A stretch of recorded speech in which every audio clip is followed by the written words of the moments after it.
But coming in at number 10 is Jack Frost. When Jimmy Olsen was on a game show back in the Silver Age series Superman's Pal Jimmy Olsen number 33, a special prism appeared randomly in a garbage dump that, for some reason, turned the thoughts of the game show contestants into reality.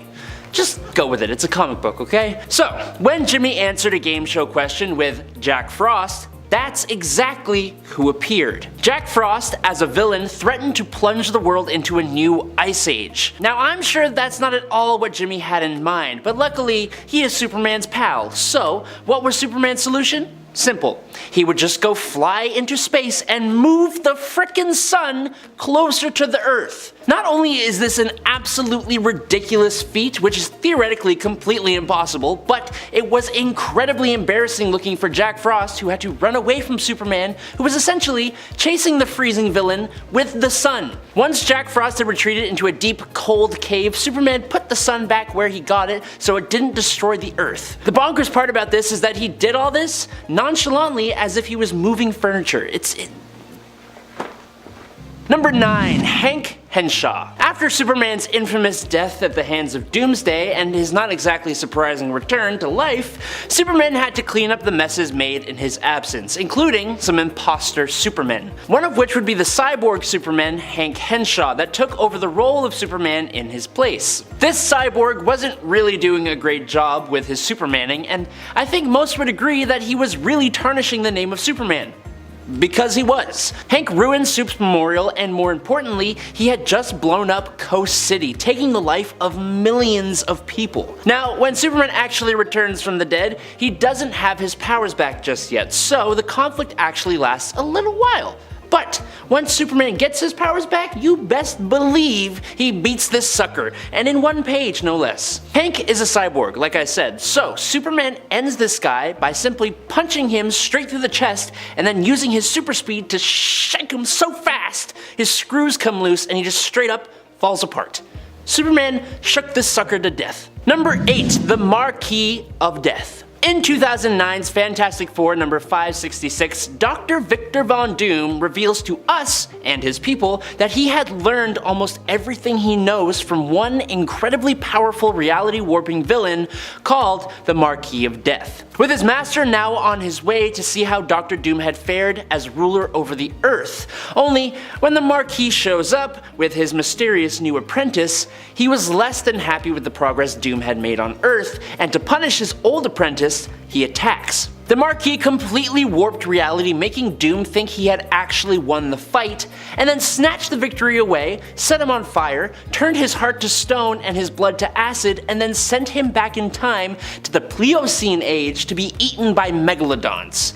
Do you realize how insane that sentence is on its own? That should be the point right there. But over the course of the rest of the story, the Marquis goes on to fight the Fantastic Four, almost beating them. But he is brought to a point of nearly being beaten, which is when, out of nowhere, his apprentice, the new one, shows up and slaps and destroys this reality warping villain, but not before revealing that he is actually Dr. Doom himself. Apparently, Dr. Doom survived being eaten by megalodons and being turned to stone and his blood to acid, gained enough power and dark magic to completely change his form, became the Marquis' new apprentice, even defeating Uatu the Watcher so he wouldn't be discovered, and he did all of that to hide in plain sight to get his revenge and finally defeat the Marquis of Death. If you guys are enjoying this list so far, make sure you check out the rest of the channel for parts 1 to 3 and maybe subscribe while you're there so you don't miss part 5 and all the rest of our comic book loving content.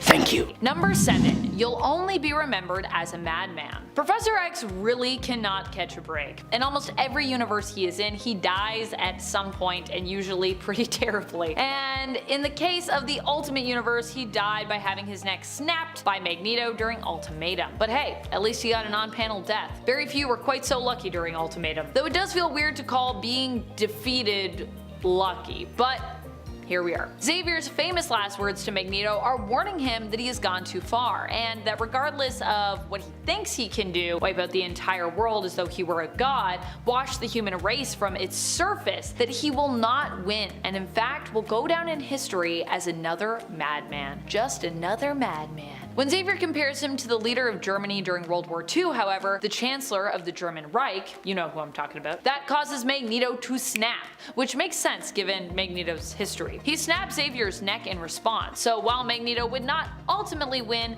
the greater war here, he would win this battle at least, pretty permanently, because you know, Xavier's dead. Number 6. What a lucky man I was. I think the wild thing here is how little is said or thought in this fight. Well, I mean, there are no thought bubbles. I'm sure people are thinking, but we don't get to know what they are because, you know, this defeat comes from the battle between Superman and Doomsday, but in the animated film, The Death of Superman. So yeah, no thought bubbles here. The fight here between Superman and Doomsday somehow comes across as even more brutal and devastating to me than in the comics. Superman is choked by his own cape at one point, which Doomsday rips in the process, and when Superman is ready to give up, it is Doomsday's direct threat to Lois Lane, who tosses a rock at the brute in the midst of the fight, brave Lois Lane, that inspires Superman to get up one last time. Lois shares that she got Clark's note, and she confesses that she shares his feelings and actually loves him back. Not willing to see the woman he loves die, Superman takes one final swing at Doomsday and manages to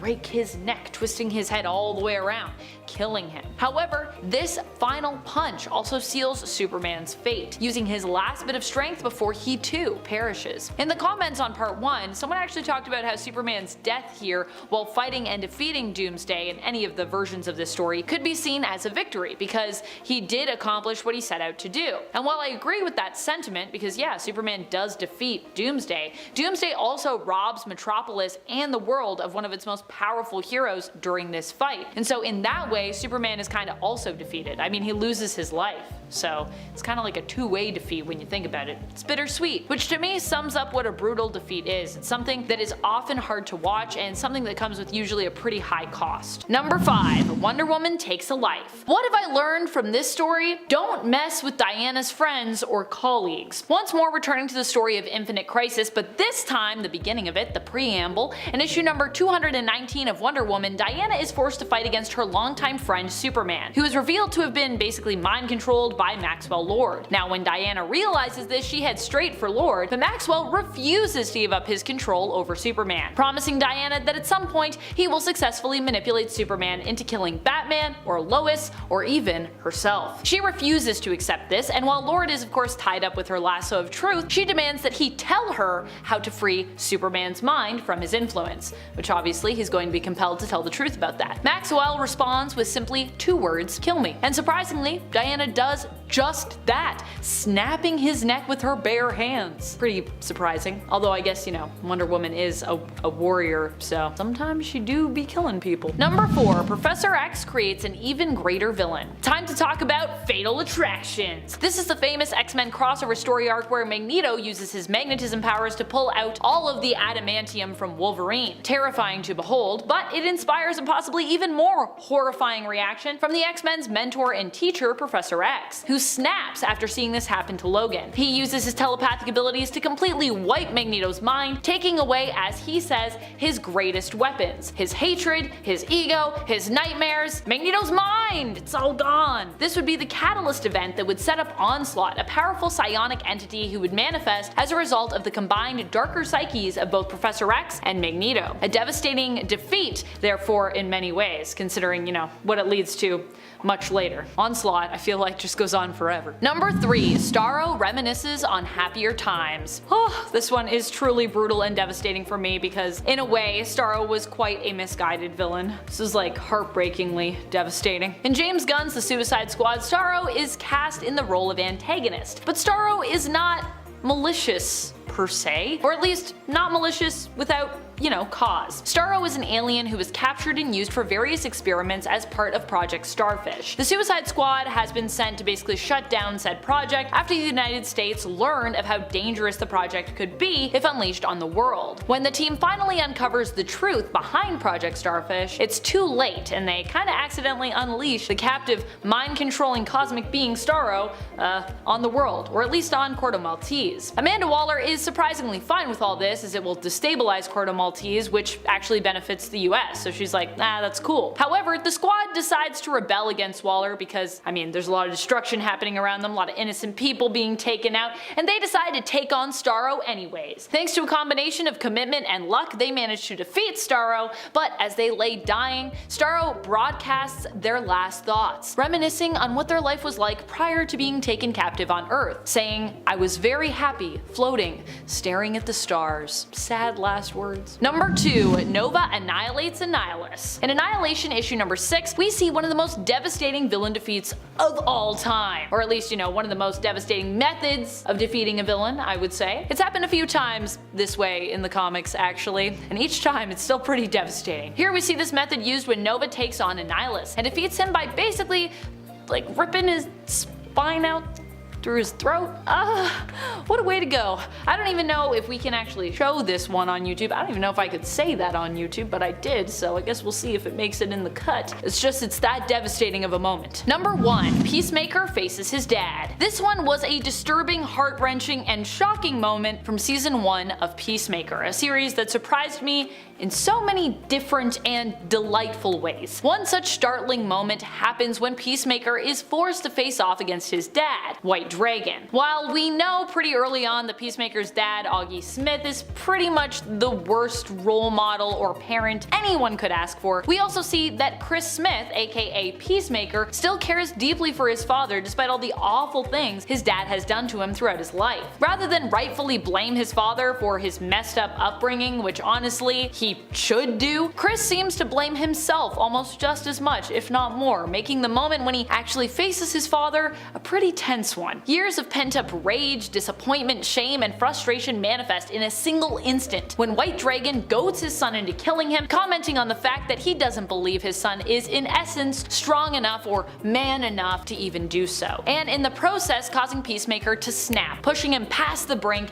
and resulting in, well, Chris doing just that, killing his own supervillain father, pretty brutally too, so yeah. Number 10, Deceased Batman. In the Deceased universe, the world is infected with an anti-life virus that infects people and turns them into zombies when they look at a screen. This story is apocalyptic in nature, so naturally there are a lot of brutal moments of heroes being killed by the zombie hordes. Probably the most devastating of them is what happens to the Bat family. Nightwing and Tim Drake are infected by the virus and go to Wayne Manor and attack Batman and Alfred. They bite the Dark Knight, infecting him. Alfred is forced to put down Dick and Tim with a shotgun, and Batman tries to slow the infection by getting into one of Mr. Freeze's cryosuits. He puts together a package for Damian containing a batsuit for him and turns. Alfred is forced to put him down with a shotgun and leaves the cave, thinking about how he had to put an end to 3 of his children. To make things even worse, in a later story in this universe,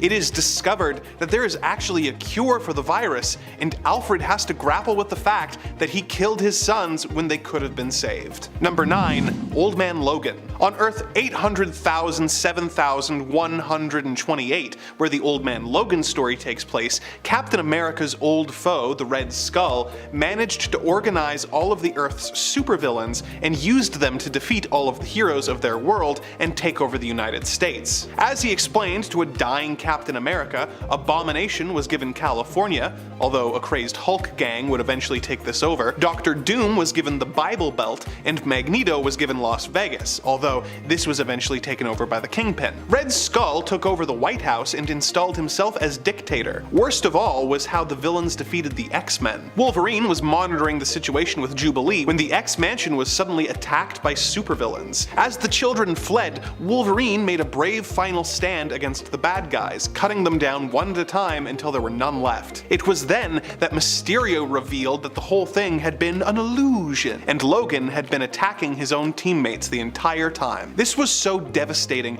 that Logan walked away from the situation due to his guilt, letting the villains take over and vowing to never pop his claws again. Number 8, Injustice Superman. One of the most devastating defeats that we've ever seen is the one that broke Superman's spirit and turned him from a hero into a villain. In the world featured in the Injustice games and comics, the Joker has become bored with dealing with Batman and decides to try his luck going up against the Man of Steel. Joker brainwashed Superman into destroying Metropolis as well as Lois Lane and his unborn child. This caused Superman to snap and set aside all the morality that he was known for, and he brutally killed the Joker. This began a chain reaction of events that led to Superman deciding to punish all of the criminals and reshape the world in his image, becoming more unhinged and violent the more power he seized, eventually becoming a full-on dictator, who Batman was forced to fight with an insurgency. The Joker may not have survived his encounter with Superman, but the fact that he was able to make him destroy everything he loved, break his moral code, and turn into the very thing he was fighting against, plunging the world into a horrifying dystopia, makes this a pretty good win for the Clown Prince of Crime. This Old Man Logan and the Deceased entry would normally rank higher, but as none of these events are canon to the main universe, I've decided to keep them at the bottom of the list so we can focus on defeats that actually happened. Number 7. Superboy Prime takes a toll. I love Superboy Prime, he's such a brutal villain. For this point, we are headed back to Infinite Crisis, where earlier on in the same issue as Alexander Luthor's death, Infinite Crisis issue number 7, Superboy Prime is fought against by Superman of the main continuity and Superman of the Golden Age, belonging to Earth 2. The Golden Age Earth 2. I think there's a few Earth 2s at this point. While Superboy Prime is eventually brought to his knees by the combined efforts of both Superman and the help of Mogo and the other Green Lanterns, the fight is an epic one that cost Golden Age Superman his life in the end, leaving Kara, Power Girl, all alone. Super sad. Truly, this is a really sad fight. Consequences.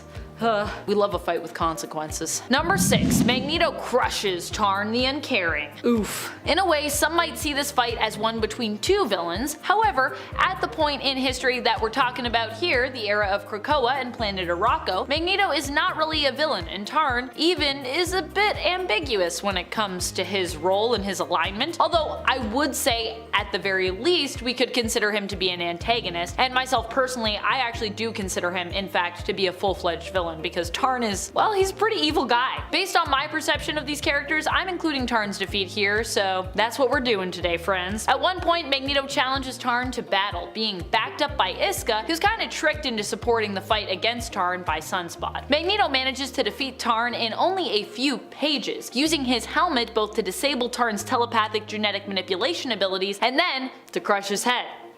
Yikes. Number 5. Yeah, I always get up. Man, when it comes to tragic Spider-Man deaths, for a guy that seems to always survive just about anything, we sure have a lot of those. And Into the Spider-Verse, there are multiple Spider-Men and women, Spider-Folks as I like to say, and the reality of Miles Morales, he is Spider-Man, but even in his reality, there was a Peter Parker who was the original Spider-Man. Tragically, almost as soon as Miles gets to know him and he sees that Miles also has spider-like abilities, he's gone, leaving Miles without a mentor until he meets the alternate reality Peter B. Parker. Peter dies while trying to stop Kingpin's plot to open up portals to other dimensions, in the hopes of reviving the family that he lost. After passing on a USB key, or a goober, as it is called by Peter B, to Miles to use it to stop the collider, Kingpin and Prowler confront Spider-Man, and when Peter warns Kingpin that his plan will both destroy the world and ultimately fail in the process, or I mean at least destroy New York here, Kingpin loses his cool, slamming his fists into an already exhausted Spider-Man's chest, killing him. Number 4. This is going to hurt you a lot more than it does me. Famous words that come from Joker before he brutally attacks Jason Todd with a crowbar. This all went down in the Batman story A Death in the Family. Fans at the time were able to vote on whether or not Jason Todd would live or die. After the brutal attack on his life in issue 427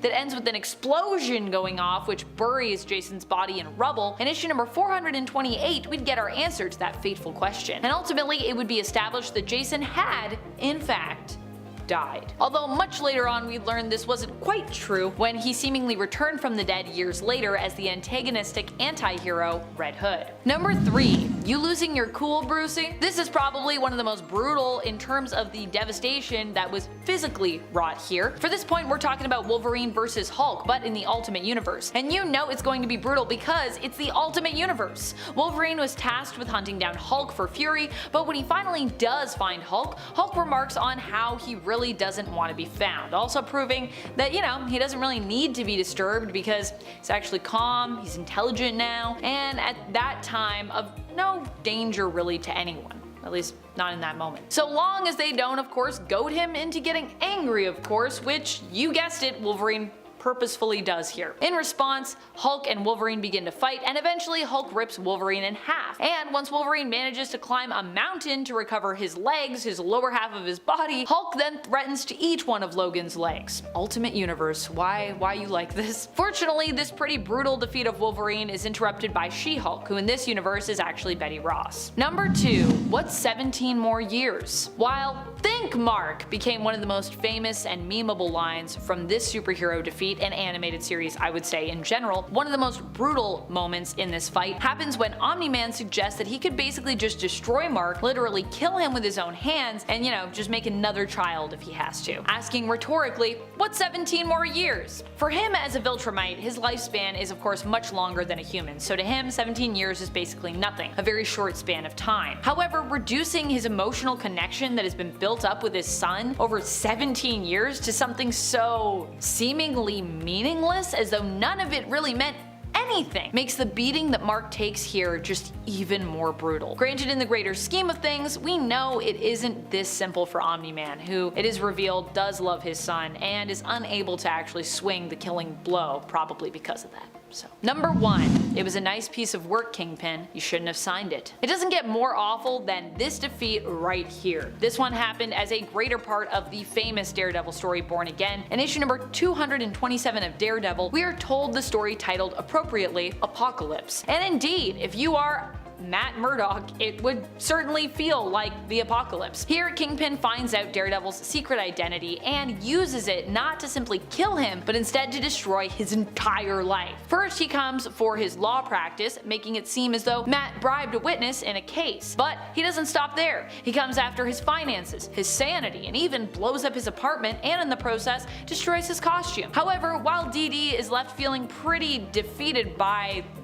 that point of the whole thing when his apartment goes boom at the end of this issue, he at least now has a name to pin this all on, seeing it all as the work of none other than Kingpin. So that's a plus, I would say. At least he has like a vendetta now. Keep him going. Number 10. All of this is prologue. Maybe one of the most powerful losses that I felt in recent history while reading comics came from the event AXE, Judgment Day. Not only is there the initial illusionary loss that our heroes feel, where I actually for a moment thought that they had all been killed by going for the Celestials off switch, only to find out that this was basically a ruse created by the progenitor, but when they actually all physically united to go up against the progenitor in real life and it wasn't an illusion, they failed as well. This all went down in AXE Judgment Day issue number 5, where many were killed as a result of the plan to attack the Celestial altogether and directly head on. Only a few eggs from Krakoa were able to be saved, and so bringing back some of the many who had fallen was a tough choice. For those of you who have no idea what I'm talking about resurrection protocols which are happening on Krakoa, which is the mutant island right now. It left me wondering as well where this story could possibly go next. And I mean, this story was like a roller coaster. It was actually, I really liked Judgment Day. It was a whirlwind. And friends, before we move on to our next spot on this list, if you love what we do here at Top 10 Nerd, and if you love when we talk about brutal moments, be sure to check out our brutal playlist for even more brutality. Number 9. Delicious. Maybe one of the most gruesome fights to have ever happened involving Spider-Man happens against one of my personal favorite villains, Moreland. And yes, I know there are many people out there that don't like Moreland, but I do like Moreland. What can I say? I am a sucker for vampires, even if they are weird, multiversal energy vampires that feed on animalistic totemic energy. During the other story, Spider-Man was suffering from a mysterious illness and was weakened. It was during this time that Moreland struck in issue 526 of The Amazing Spider-Man. Not only does he beat Spider-Man to a pulp here, but he also devours one of his eyeballs, plucking it out. Yeah, ouch. And also, if I may add, ew. I also love that for this point I literally took the quote delicious. Number 8. Be true to yourself. Be the best you are able to. Don't ever give anything but your best. This defeat wasn't a straight up defeat per se, but really a lot of that column A with just a hint of column B. During the Crisis on Infinite Earths event in issue number 7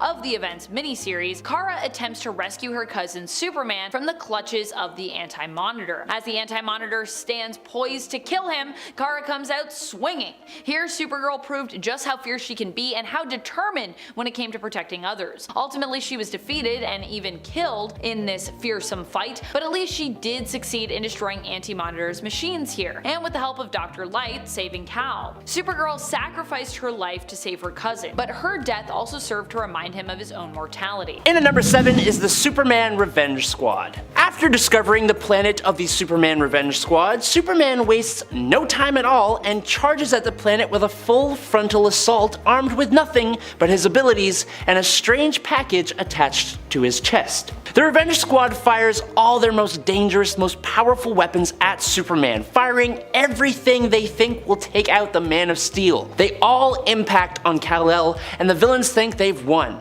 For a moment. But when the dust settled, they didn't even leave a scratch. Instead, the package on Superman's chest detonated, encircling the whole planet in a layer of mist. Now, Superman then yells down to the villains from the heavens, explaining if any of them pass through the mist leaving the planet, they will suffer total amnesia, forgetting any hatred they have for Superman. They can remain trapped on their base, being angry and upset, or they can rejoin the cosmos devoid of all grudges. Either way, he doubts he will ever see them again, and then he just flies on back home. And in at number 6, Simon. Simon Jones is a villain of the Teen Titans who has vast telekinesis and telepathic powers, and he is also the leader of the Fearsome Five. All of that, but he basically just calls himself Simon. But cool because there's a P in front of it, so we know that he is a psychic dude, I guess. Cool. In Salvation Run number 2, Simon is among the new Injustice League when a bunch of villains, including them, get exiled to an alien world. Simon, who is standing among some pretty big name villains, attempts to convince his fellow supervillains that escape is impossible, and so he then proceeds to lay down plans for beginning a new civilization, involving all the female villains getting pregnant and giving birth as soon and as frequently as possible. But luckily, the Joker is also here, and he doesn't seem to be a fan. Joker very, very abruptly interrupts Simon, tossing a rock that hits the guy square in the noggin, and then running up and smashing Simon over the head repeatedly with a rock, assuming control. Number 5, Countdown to Infinite Crisis. I think we can all agree that it's incredibly rare to see a mainline superhero taken out of the picture. And if it does happen, it's usually in a huge blaze of glory like Spider-Man up there, or an incredibly tragic moment. Or after a long momentous battle with cancer in the case of Marvel's Mar-Vell. So when Ted Kord, Blue Beetle, was erased from existence thanks to a bullet from my barrel at the hands of Maxwell Lord in the Countdown to Infinite Crisis, it was pretty bad. After following Ted the whole book as he struggles for anyone in the Justice League to take him seriously, while he's correctly on the trail of Maxwell Lord and learning of all his misuse of both the Justice League's files, Batman's Brother's Eye satellite, and the OMAX, you'd expect Kord to come out surviving, having a cathartic moment where he finally gets the League's respect or to make a dent in Lord's plans, but instead, he gets snuffed out like a tea light candle that hadn't even begun to make the wax melt. It's abrupt, it's brutal, and it made me legitimately sad to read it. Number 4, House of M. Look, there is getting completely clobbered, losing life or loved ones, going down the path of a tyrant, and turning on one another, and that all happens in House of M. The kicking off point for this story was a defeat all of its own, the heroes being completely helpless as the Scarlet Witch completely rewrote reality. Now while she gave everyone pretty much exactly what they all wanted and made mutants the dominant race on the Earth, she robbed the world of their free will and had them all living a complete lie. And when that lie was uncovered, the Scarlet Witch lost more than she already had. Blaming that loss on her inclusion as a mutant, she spoke the 3 little words of no more mutants, and all at once, the mutant species suffered one of its most devastating defeats. All at once, 986,618 mutants were depowered, leaving some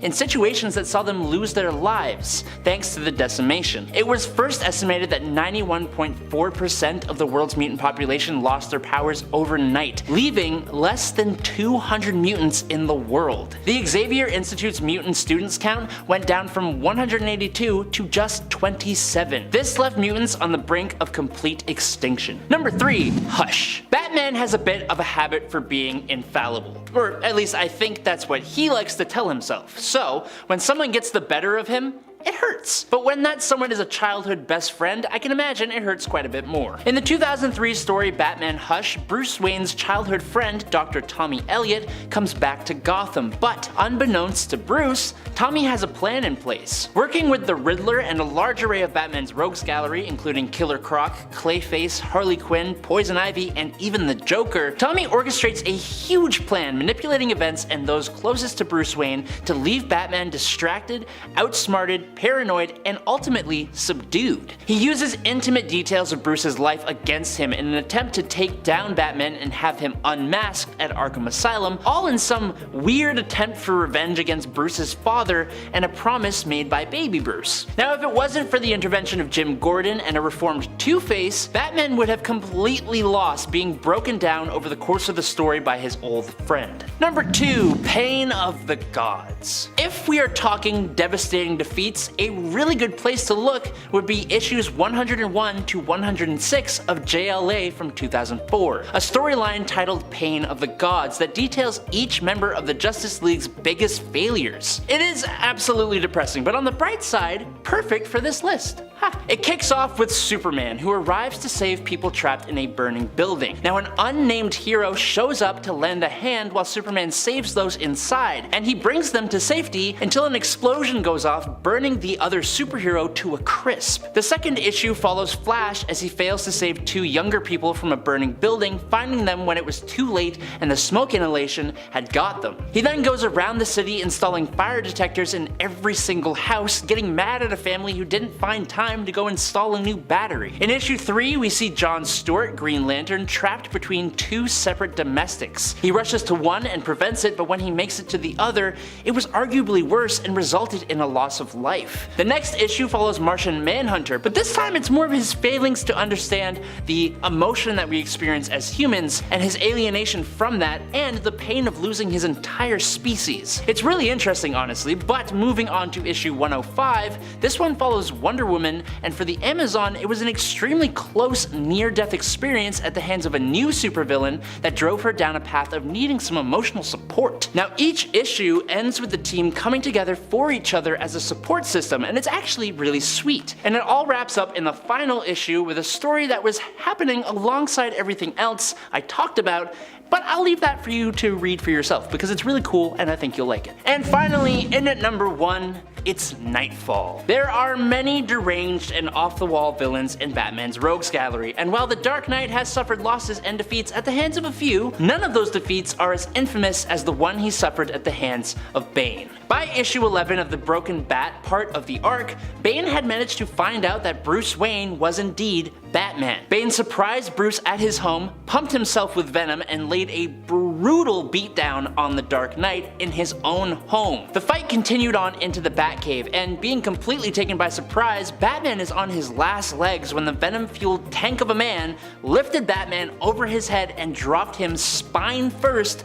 onto his massive back-breaking knee. This brutal move, captured in one of the most iconic panels ever, put the Batman completely out of commission, requiring him to choose another to fill his role as the protector of Gotham until he could make his final triumphant return. Number 10. Iska loses in victory. I love this defeat because it happens in the form of a victory, which is pretty weird and pretty great. This takes place when Iska is challenged by the Fisher King to a battle of loss, in essence challenging Iska to see who has felt and experienced the most loss. In this way, the Fisher King kinda sneakily defeats Iska by making her step down from a direct battle after feeling the weight of all she has lost as a result of her powers. And the weird thing is, technically she wins the fight because she feels more loss, but in doing so she kinda loses in the way that the Fisher King wanted her to. While Iska's mutant power is to never lose, challenging her in this way basically ensures she will win. So having to feel and reflect on all the pain she has suffered and caused. As such, this causes Iska to leave Arakko, planet Arakko, unable to carry on, at least momentarily, in her fight fight against her fellow mutants and causing her to step down from her place on the Great Ring, which many people feel she no longer deserved as someone who so deeply betrayed Arakko during their fight against Uranos, even if it was, her own powers that compelled her to do so. And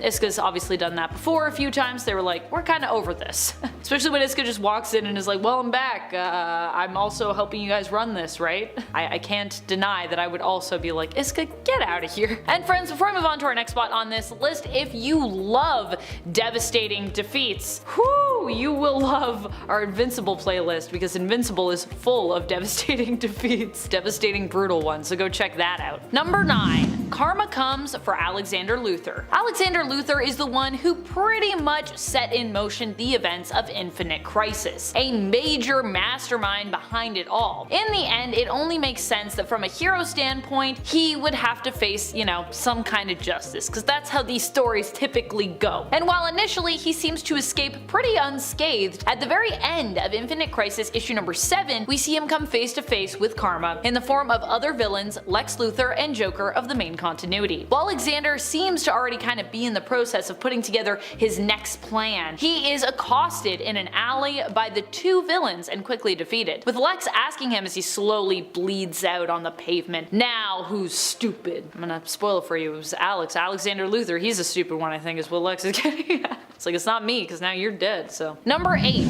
Thor goes for the head. This defeat is devastating in kind of a different way, because ultimately after the events of Avengers Infinity War, the Avengers are left without hope at the beginning of Avengers Endgame. Here, our heroes of the MCU go to face Thanos with the help of Captain Marvel. While they do succeed in locating him only 2 days after his fateful snap, which we all saw at the end of Infinity War, they still arrive too late. Thanos at this point has used the stones to destroy the stones, not something you can do in the comics, but apparently something you can do in the MCU, leaving our heroes without any foreseeable way to bring back those they have lost, because they have no Infinity Stones to do that with. Frustrated, Thor strikes out against Thanos, cutting off his head with a single swing of Stormbreaker and ultimately defeating him. Even more devastating actually, because with Thanos dead, our heroes are then left without any actual leads on how they might, recover the stones and return those lost back to life. So it's a defeat, but it kind of is a defeat that leaves you going, well, now what? Number 7. Alpha Flight number 12. When the villainous Jerome Jackson discovered that his old employee who had ruined his life, James Hudson, was now a superhero leading Canada's super team Alpha Flight, he vowed revenge and sold Hudson's identity to the evil Roxxon Corporation, who gave him the resources to form the villain team Omega Flight, whose only purpose was to kill Hudson. They set a trap for James, tricking him into moving to New York for a job and then attacking him. Jackson attacked Guardian using the box robot, but Guardian managed to use his suit's power supply to overload the robot, killing Jackson. However, this caused Guardian's suit to overload and blow up, setting him on fire right in front of his wife, Heather. This was obviously deeply traumatic for Heather and the team, and they actually disbanded for a time as a result of this loss. Even when Hudson returned to life a few years later, things were never really the same for him, with his relationship to his wife being consistently strained as a result of his untimely death. So, this is a superhero defeat that has defined the character's entire life going forward, coloring it with an inescapable misery. Number 6.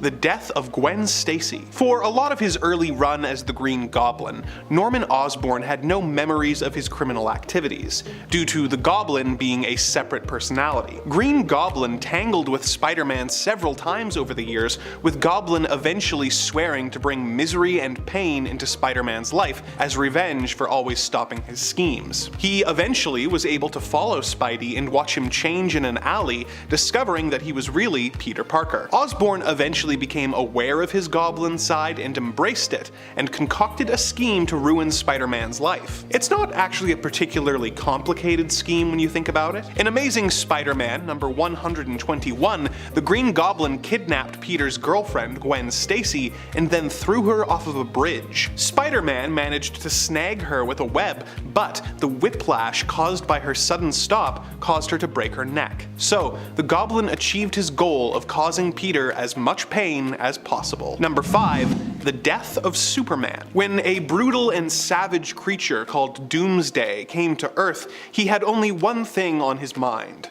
destruction. He destroyed a small town and tore through the Justice League as they attacked him. No matter what was thrown at him, Doomsday would not go down. It soon became clear as Doomsday continued to shrug off attacks that this was a job for Superman. Superman went up against the creature as Metropolis bore the brunt of the damage. Doomsday was so powerful that Superman had to use the full force of his powers without holding back at all. He took an incredible beating, but managed to kill the creature in the end. Unfortunately, he had taken so much damage while doing so that he passed away in the arms of a distraught Lois Lane. So really, this fight is more of a tie when you think about it. The world was devastated at the loss of Superman as they mourned their hero in a massive funeral and wondered what would become of them now. Perhaps the most devastating element of this affair was that Superman's parents, John and Martha Kent, weren't able to attend their son's funeral as his secret identity would be compromised, and because Superman was entombed at a Metropolis memorial,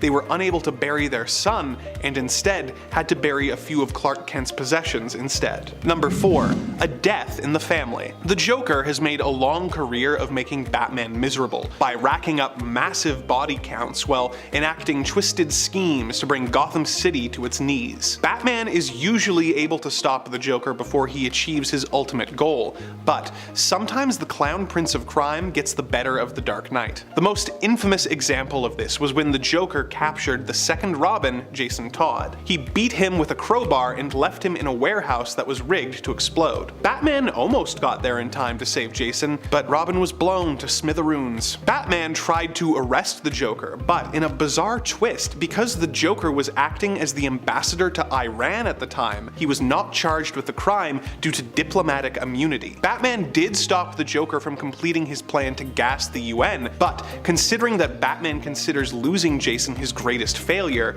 that kinda makes it the Joker's greatest win. And considering how much trauma the incident caused Jason once he returned to life, and the fact that it drove him to become a murderous vigilante whose relationship with Batman is tense at best as a result, it has been a long-lasting and fruitful victory for the Ace of Knaves known as the Joker, and a bitter defeat for the Dark Knight. Number 3. Dinosaurs. The Viltrumites from the Invincible comic series are a race of near-invulnerable, incredibly strong, world-conquering aliens, but none among them stands as strong and as invulnerable as Grand Regent Thrag. Battle-hardened over thousands of years, only the most powerful characters can even hope to stand mano-a-mano against this powerhouse. David Anders, the villain known as Dinosaurs, is not one of those characters. While Dinosaurs is very, very strong, it's more so his intelligence that is his greatest weapon. Dinosaurs allied himself with Invincible around issue 90 of the comic, and in an attempt on Mark's life by Thrag, Dinosaurs comes to Invincible's aid, which he had to know would not go well. Dinosaurs attacks Thrag, but his claws shatter like glass on Thrag's skin. Thrag then proceeds to pummel Mr. Anders, only stopping when he was distracted by an explosion. This brief moment of pause gave Dinosaurs the chance to chomp on the Grand Regent's head, but unfortunately, just like his claws, Dino's teeth also completely shatter, not even leaving a scratch on Thrag, which gives Thrag the chance to first mock the guy, but then break his jaw and leave him to think about his mistake. And in at number 2 is Vulcan. In recent years, the red planet that was formerly known to us as Mars has become home to a group of mutants known as the Iraqi, who renamed the planet to Arakko. These mutants differ from the Krakoan mutants we know by years and years of a constant battle for survival. Because of that, the Iraqi are a warlike people. They despise weakness and take on almost any challenge as a means of strengthening themselves. Because of this, duels and challenges are a key part of Iraqi society. Now, the Iraqi are ruled by a group called the Great Ring of Arakko, which is made up of almost completely Omega level mutants. One of those mutants is an incredibly disliked guy by the name of Tarn the Uncaring. Now another Omega level mutant who is also pretty unliked by a lot of people is a guy by the name of Gabriel Summers, aka Vulcan, who wields massive energy manipulation abilities, which he can use to take away mutant powers. The problem is, Tarn's ability is also to take away mutant powers. As part of a big convoluted plan, Vulcan challenged Tarn for his seat on the Great Ring of Arakko, which all comes to a head in X-Men Red issue 3 from 2022. Just as the fight begins, both mutants simultaneously negate each other's powers, turning their fight into a straight up physical altercation. At first, Vulcan gets in a few good hits, meaning 2. He gets 2 hits. But he didn't seem to take Tarn's face tentacles into account, one of which catches Vulcan's fist, allowing Tarn to land a face-shattering punch. He then grabs Vulcan's arm with one hand and completely snaps it, then slams his face into the Coliseum floor and crushes it with 3 swift punches, winning the fight. And in at number 1 is Tarn the Uncaring. Ooh, surprise! You thought that was the end of the story. Well, nope. Right after Tarn has turned Vulcan into a floor decoration, he celebrates his win, exclaiming that he is unkillable and asking who will challenge him now. And to his surprise, someone answers. You see, another powerful mutant who is also hanging out on Arakko is none other than Magneto, who has been featured a few times in this series. Magneto comes floating into the Coliseum with his helmet and calls Tarn a stain on the planet, challenging the recently victorious mutant whose psychokinetic power-stealing abilities have now returned. But if you think that will put Magneto at a disadvantage, you are sorely mistaken. Araki combatants are allowed to use weapons outside of their powers, and like I said, Magneto had his helmet, which, if you are unaware, blocks mental powers. Before Tarn even finishes his sentence to accept the challenge, Magneto uses his metal-controlling powers to slam his helmet onto Tarn's head, blocking his powers from being used, and then, in one swift move, he crushes the helmet and Tarn's head like a can of pop. It's so fast and so ruthless, and it's the most badass moment I have ever seen. Mwah. Beautiful. Kicking off the list at number 10 is Civil War. While there was a clear winner in terms of who won the conflict in Marvel Comics Civil War event, that being Tony Stark, in the grand scheme of things, there really wasn't any winner. The Civil War split the entire superhuman community down the middle. Heroes allied with villains, friends turned on friends, people were manipulated into joining a side, and a few of those people passed away, all for an act that would require the registration and regulation of superhuman individuals, following a completely avoidable superhuman-caused catastrophe. And while you had Tony Stark coming out on top, he made a lot of enemies along the way, including Spider-Man, and I don't think he ever intended for the death of Steve Rogers. Also, after he came out on top, he was put in charge of S.H.I.E.L.D. and did a spectacularly bad job, leading to Norman Osborn, of all people, to take over, ushering in a whole lot more of bad. I don't think really anyone came away from Civil War feeling particularly great. Number 9, The Reigning. After the passing of Odin at the hands of Surtur during Dan Jurgens' Thor run from 1998 to 2004, Thor became the new All-Father of Asgard, and he made some pretty interesting choices during this time. One of the biggest decisions he made was moving Asgard to the skies above New York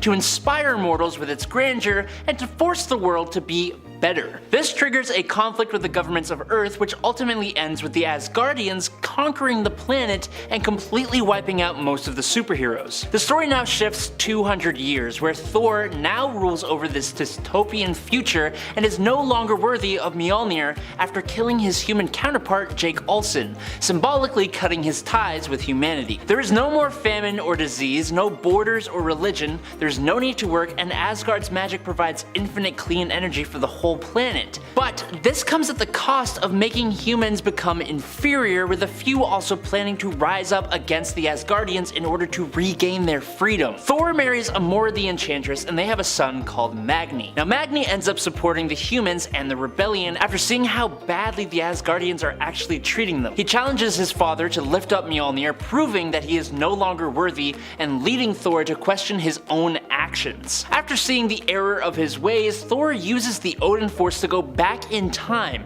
erasing that whole timeline and making sure the Asgardians never take over Earth. For a character as unstoppable as Thor, his defeat here came in a much more poetic way, and it made for a great story. If you're enjoying this part 2, make sure you get yourself over to our channel to check out part 1, and maybe, if you want to, subscribe while you're at it. Always helps us out here at Top 10 Nerd. Coming in at number 8 is Avengers Infinity War. In the MCU, most of the movies follow a simple idea of a hero facing and eventually defeating a villain, coming out triumphant by the end of the film, completing an arc. Even if the villain survives to continue into another film in the cinematic universe, they are still usually defeated by the hero at the end of their debut movie. Well, when we were given the Avengers Infinity War, it marked the first time in the MCU when the heroes, and furthermore, all the heroes together, officially officially lost by the end of the movie. Despite their best efforts to stop Thanos from acquiring all the Infinity Stones to complete his mission, he still managed to put them all into his big golden gauntlet and snap out half of the life in the universe. He left the heroes in shock of what even just happened as they watched their friends turn to dust. And when we meet them all again in the next film, Avengers Endgame, they've all been left reeling and trying to move forward from such a massive defeat, which led to one of their greatest victories. Number 7. Shazam in Injustice. In the Injustice game, Superman is the tyrant ruler of the Earth. Most of the other heroes have either joined him or joined Batman as part of an effort to thwart Superman and bring him down. One of the heroes who remained on Superman's side was actually Billy Batson, Shazam. This is surprising to pretty much everyone, but seeing that Billy Batson is only a kid, more susceptible to some manipulation, it starts to make more sense. It also makes it very brutal when Superman takes down Shazam for turning on Superman and mentioning the now dead Lois Lane. Superman takes down Billy frighteningly quick, using his frost breath to freeze Shazam's mouth shut, stopping him from using his signature phrase, and then melting his brain through his eyes with his heat vision. Now I don't know if this would actually work in any other continuity. I don't see why not, but Shazam has proven himself more than capable to take on Superman. Either way, it made me immediately hate this version of Superman, and it made me pretty darn sad at the same time. Number 6. Ultimate Spider-Man. Ultimate Spider-Man is one of the most beloved Spider-Man runs ever, which made the death of Spider-Man such a hard comic to read. Norman Osborn, the Green Goblin, escapes the Triskelion along with Dr. Octopus, Sandman, Kraven the Hunter, Electro, and Vulture, and hides in an apartment building near Central Park. With S.H.I.E.L.D. occupied by an explosion, Osborn tells the 6 sinister villains that it's the perfect time to do God's work and finally take out Spider-Man. Now Otto objects to this plan, but Norman overpowers Otto and deals a fatal blow to him. Learning this, Peter heads to where the battle took place to find Otto's body. He goes off to investigate where Norman was said to be, but when he leaves, he ends up spotting Captain America standing over a beaten Nick Fury and sees the Punisher aiming a rifle at Cap. That's all part of a separate issue, but he immediately dives towards Cap and pushes him out of the way, taking the bullet on himself. Now while it wasn't fatal, in his weakened state he had a much harder time facing off against Green Goblin and his collected villains. Peter puts up one hell of a heroic fight with the help of Aunt May, the Human Torch, and Mary Jane, taking out pretty much everyone until he faces this super amped up version of Green Goblin. Fighting on his last legs, he's helped out by Mary Jane, who shares one last kiss with Peter before he defeats the Goblin and then suffers his final blow from an explosion. He then passes away in the arms of Mary Jane in a pretty iconic panel, and now I want to cry. So that's great. Number 5. Captain Boomerang. This brutal defeat is so quick and so abrupt, there isn't even much I can really say about it other than you should never put a captain up against a general. In 2016 Suicide Squad, in literally the second issue, Task Force X are sent on a mission to Russia to retrieve or destroy an unknown device. Well, turns out that the device is actually a portal to the Phantom Zone. Rather than leave it be, which would probably have been smart, Captain Boomerang approaches the portal and is almost instantly incinerated down to his ankles by none other than General Zod, using his heat vision. I doubt the Boomerang guy would have been able to help much in the squad's fight against Zod, and honestly it's a miracle any of them survived at all, but I never expected this to happen so abruptly and to one of the main members of the squad. And in at number 4 is Mr. Mxyzptlk. The villain known as Mr. Mxyzptlk is both incredibly powerful, but he also doesn't really do anything that bad. He's usually just a big old nuisance. In Superman Whatever Happened to the Man of Tomorrow, a whole bunch of Superman's villains all make their play on the Man of Steel, and when their threat is ended, Superman is still left wondering why the heck this is all happening, when he realizes the only villain that wasn't among them was the 5th dimensional imp himself, which is when he finally reveals himself. He goes on about how, being completely immortal, he gets really bored. He spent 2,000 years just floating around doing nothing, and then 2,000 years doing good deeds and being nice, and then he spent 2,000 years being a mischievous little imp, and now, of all times, he decides he's gonna start being evil, and his first evil act is to kick off the next 2 millennia, well, by taking out Superman. That's basically what he says. But I don't think it was like that. Anyways, Mr. Mix reveals his horrendous true form and goes on the attack. Unfortunately, Superman's girl Lois Lane figured out what to do. Superman grabbed the Phantom Zone projector, and as he was about to use it on this magical imp, Mr. Mix spoke his name backwards, which would return him back to the 5th dimension. Unfortunately, this happened simultaneously, and Mxyzptlk was torn in half between both the Phantom Zone and the 5th dimension. And apparently Superman did this completely on purpose, and then he runs off to go and sulk about it. Number 3.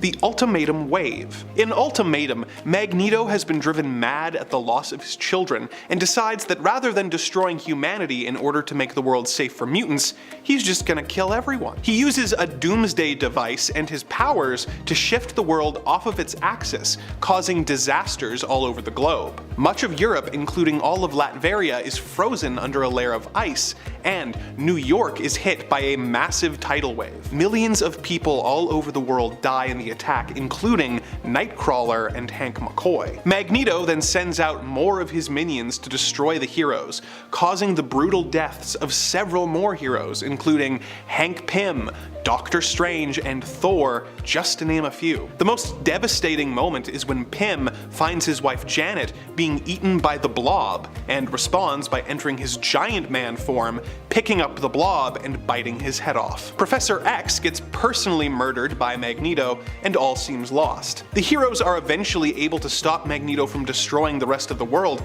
but the initial defeat caused millions of deaths of both heroes and civilians, and the resulting anti-mutant sentiment and pain of the survivors changed things in the Ultimate Universe forever. Number 2.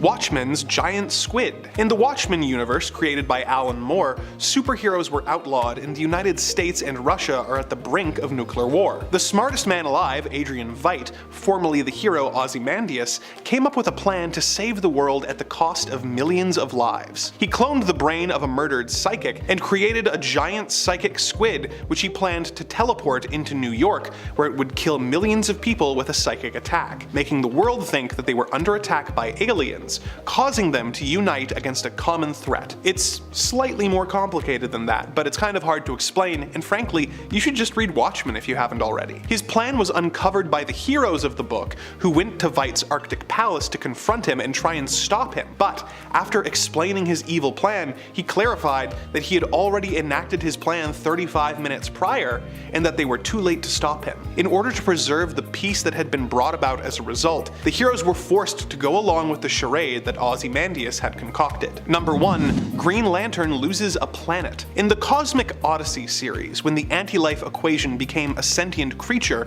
it split itself into 4 pieces. These anti-life aspects each went to a different planet, forcing Darkseid and Highfather to team up with Earth's heroes in order to stop them. Martian Manhunter and the Green Lantern John Stewart were sent to the planet Xanshi to deal with the threat and defuse a planet-destroying bomb. The two tracked down the explosive, but feeling that Martian Manhunter was out of his depth, an arrogant Stewart used his power ring to trap Martian Manhunter in a bubble and send him away, telling him that he would only slow him down. Unfortunately, when Green Lantern got to the explosive, he discovered that it had been painted yellow, making him incapable of defusing it with his ring. It went off, and though the ring protected Stewart and Manhunter from the blast, the planet and all of its inhabitants were killed due to the Green Lantern's arrogance and carelessness. Martian Manhunter was understandably furious at Stewart, and the Green Lantern was obviously racked with guilt that never really went away. He certainly grew from the experience, but there are few things more devastating than failing to save an entire planet